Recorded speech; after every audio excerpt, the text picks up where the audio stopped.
Ottawa will aggressively push competition between companies in a bid to ease the cost of living. Industry Minister Melanie Joly said on Wednesday as she opened the Competition Bureau's annual summit in Ottawa.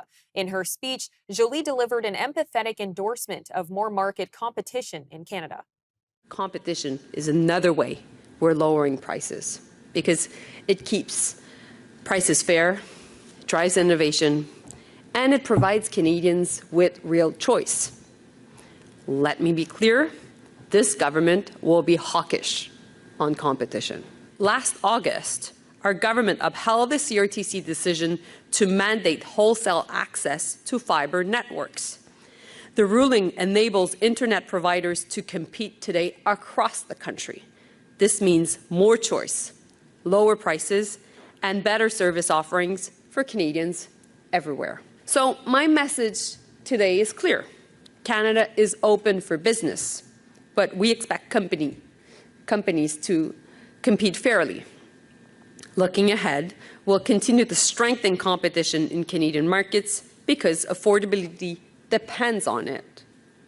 And the Bureau's new study on SME financing will identify barriers that hold smaller firms back, so more Canadian businesses can grow, compete, and thrive.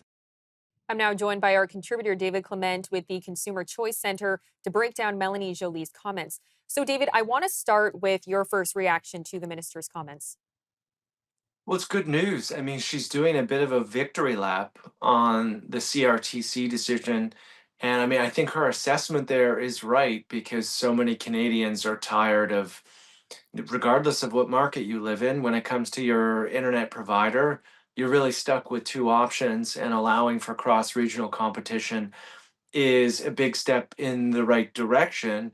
So these are really welcome words from the minister from a consumer standpoint, because so much of the Canadian economy is tied up in that oligopoly mindset where one or two, maybe three companies dominate a single industry. But what I would like to see from the minister moving forward is more proactive steps on those major big industries, things like airlines, telecom, the banking sector, you name it, really start to open up the market to competition so that we can have more choice in those sectors, ultimately driving down price and creating circumstances for better service. So, David, you mentioned the need for real competition in several big industries. Could you walk us through what you mean there? Yeah, so most people don't realize that we have foreign ownership restrictions in banking, in telecom, and in the airline sector. And that is, for the most part, the reason why we don't have international companies enter the Canadian marketplace, because they have to be, let's say, 51% Canadian owned.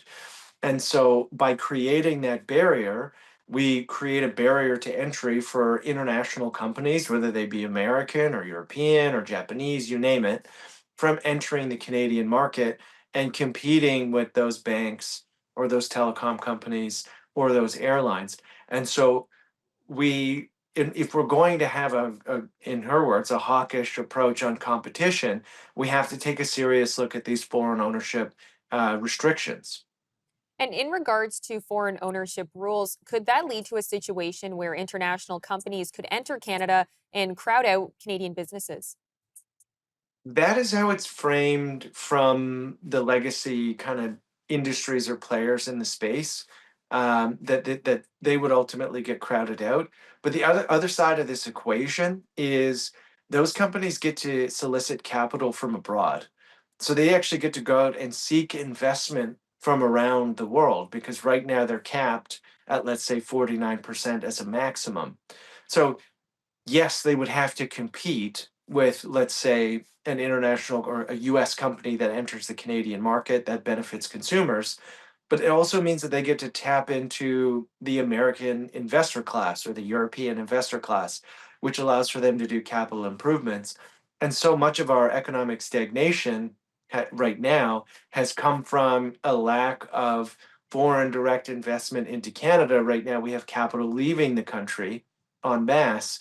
And so that would allow for those companies to actually generate investment from investors outside of Canada. It makes the pool much bigger for them to be an attractive investment for. So yes, they would have to compete. Is the writing on the wall that they wouldn't exist? Absolutely not. That's up to them in terms of how they compete with the international competition for consumer business. But they actually also get the added benefit of soliciting investment from abroad, and that's a huge, huge benefit. Well, and what specifically, in your opinion, should be done in regards to the airline industry?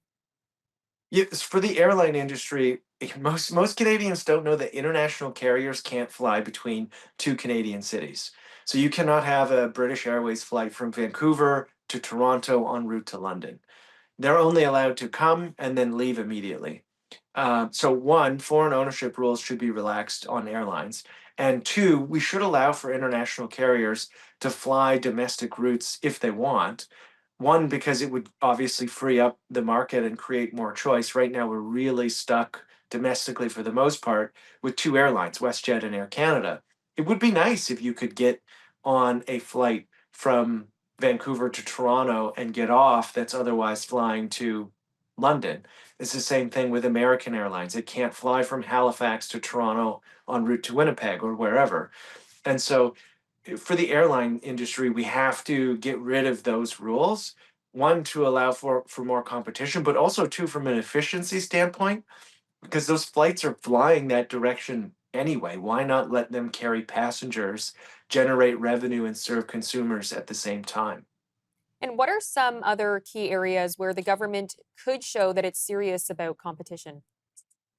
Yeah, the elephant in the room right now is supply management because that is the most anti-competitive industry. It's the protections we have for dairy, chicken, eggs, etc. And that basically means that the Canadian market is dominated entirely by Canadian products.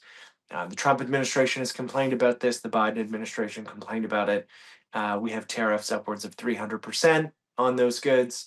That is the elephant in the room. If we really wanted to have a hawkish approach to competition, we would phase out the quota system and supply management so that Canadians can actually have more choice at the grocery store. And it's important to note that that is where it matters most because we have record number of Canadians going to food banks.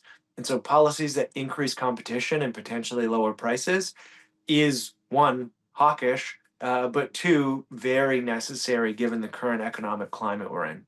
Well, for supply management, those who support the program argue that phasing it out would mean the end of Canadian dairy. What's your response to those critics? They're wrong. And they're wrong because we don't do it for any other agricultural sector. We don't protect the Canadian beef industry. We don't have tariffs on American beef. American beef accounts for 13% or so of the Canadian market. We don't do it for a whole variety of goods that we get from abroad. We just have this very niche program for this one defined sector. But not only are they wrong, those critics failed to see that we could become an exporter of those goods. And New Zealand is a perfect example. They got rid of supply management and they became essentially the exporter of milk to most of Asia. And now they're a mass exporter and it's a huge industry for them. There's no reason why Canadian farmers couldn't do the same. But the problem is right now, under supply management, they only produce for the domestic market. They don't produce for international demand.